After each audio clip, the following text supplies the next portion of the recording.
É Deus quem dá autoridade a quem é chamado. Vamos lá, esse é o nosso estudo de hoje e o nosso texto base está lá em Josué no capítulo 4 e o versículo 14. Então vamos lá para o nosso texto base, Josué capítulo 4, versículo 14.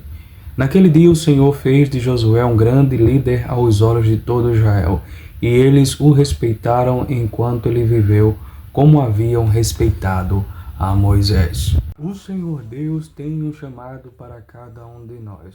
Moisés foi chamado por Deus para libertar o povo de Israel do Egito e conduzi-los pelo deserto. Nós vamos ver isso lá em Êxodo no capítulo 3.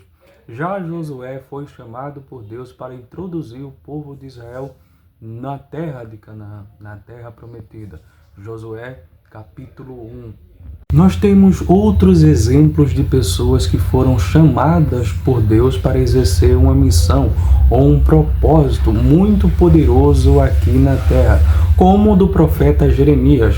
Nós vemos lá em Jeremias capítulo 1, versículos de 4 a 10, o chamado do Senhor para o profeta. Então vamos lá, vamos ler Jeremias capítulo 1, versículos de 4 a 10.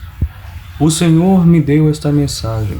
Eu o conheci antes de formá-lo no ventre de sua mãe. Antes de você nascer, eu o separei, e o nomeei para ser meu profeta às nações. Então eu disse, ó soberano Senhor, não sou capaz de falar em teu nome. Sou jovem demais para isso. O Senhor respondeu, não diga, sou jovem demais, pois você irá aonde eu o enviar e dirá o que eu lhe ordenar.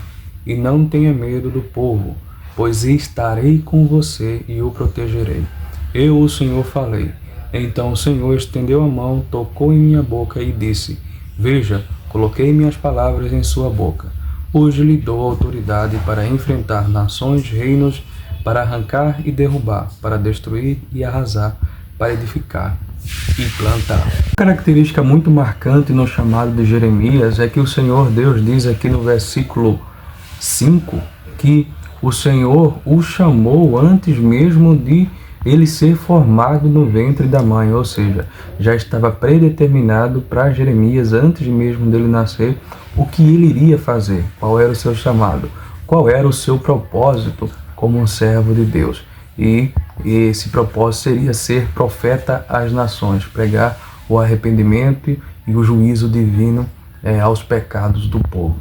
Outro caso bastante conhecido na Bíblia é o caso do apóstolo Paulo, que nós vemos lá no livro de Atos, no capítulo 9, versículos de 3 ao 20. Vamos lá dar uma olhadinha nesse chamado aí, que para mim é um dos maiores da Bíblia.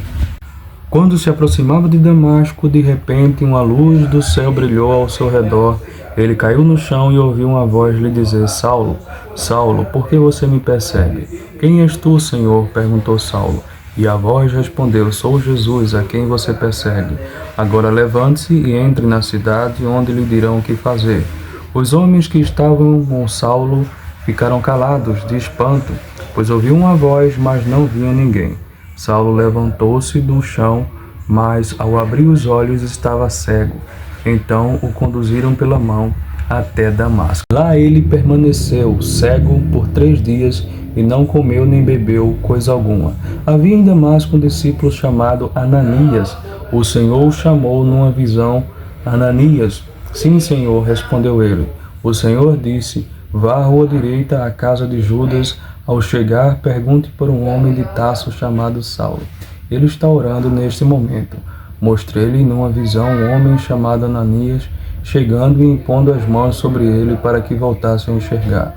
Ananias, porém, respondeu, Senhor, ouvi muita gente falar coisas horríveis que esse homem vem fazendo ao teu povo santo em Jerusalém.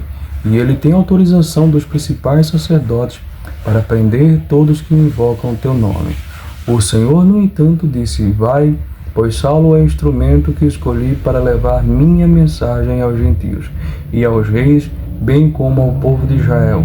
E eu mostrarei a ele quanto deve sofrer por meu nome. Ananias foi e encontrou Saulo.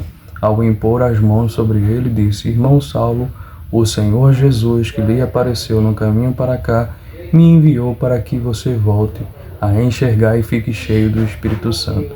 Num mesmo instante, algo semelhante a escamas caiu dos olhos de Saulo e sua visão foi restaurada. Então ele se levantou, foi batizado e depois de comer recuperou as forças. Saulo permaneceu alguns dias em Damasco com os discípulos. Logo começou a falar de Jesus nas sinagogas, dizendo: Ele é o Filho de Deus. Uma curiosidade ou uma informação que obtive aqui lendo esse relato sobre o chamado de Paulo é que muitas vezes nós vamos sofrer por causa desse chamado. Jeremias sofreu oposição do povo quando ele denunciou os seus pecados. E a gente sabe que ele foi preso, foi lançado num poço. Paulo nem se fala. Ele foi preso diversas vezes. Tem aquele episódio lá daquela prisão onde ele foi espancado e preso, e acabou que ele e Silas cantavam e o terremoto veio e livrou ele e o seu companheiro. O sofrimento ele é inerente à missão, ao chamado, porque você vai estar se opondo às forças do mal, e as forças do mal não vão ficar paradas vendo você cumprindo o chamado de Deus. Mas lembre-se sempre, o Senhor vai estar com você para lhe proteger. Então não tenha medo. O último exemplo de chamado de Deus que eu queria compartilhar com vocês aqui é o do João Batista, que está lá em Mateus, no capítulo 3, deixa eu ver se é isso mesmo aqui, capítulo 3 versículos 13 e o 17. Na verdade é Mateus, capítulo 13, versículos 3 e o 17. Então vamos lá. Ele é uma voz, o profeta Isaías se referia a João quando disse: Ele é uma voz que clama no deserto, preparem o caminho para a vinda do Senhor, abram a estrada para ele. Agora vamos encontrar aqui o versículo 17. E uma voz do céu disse: Este é o meu filho amado, que me dá grande alegria. João Batista foi aquele responsável por preparar o caminho para a chegada do Messias. Ele preparou o coração dos israelitas, do povo de Deus, para a mensagem das boas novas que ia ser introduzida ao povo através do ministério de Jesus Cristo.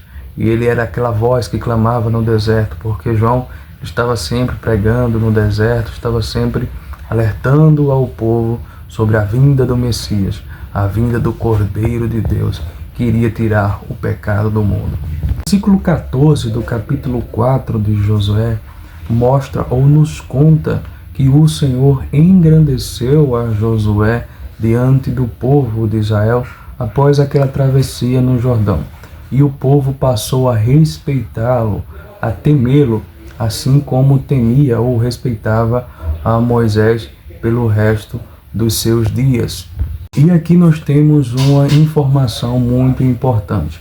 É Deus quem dá autoridade a quem é chamado. Não é o número de diplomas que você tem no currículo, ou o seu dinheiro, ou a sua boa aparência, ou a sua influência, ou o poder que você possa ter. É Deus quem dá autoridade a quem é chamado. Foi assim com Jeremias, foi assim com Moisés, quando Moisés usa o seu cajado ali para poder abrir o mar vermelho. Na verdade, o Senhor usou Moisés para poder abrir o mar vermelho. Quando Deus usa Josué ali para atravessar o povo pelo Jordão, era Deus dando autoridade aos seus servos, Deus engrandecendo os seus servos, porque eles precisavam disso para poder liderar o povo. Assim, Deus legitima a sua liderança dentro da igreja, dentro da sua casa ou na sociedade. É dessa forma, fazendo maravilhas através de você. E somente Deus pode fazer isso. É por isso que é somente Ele que pode lhe dar autoridade.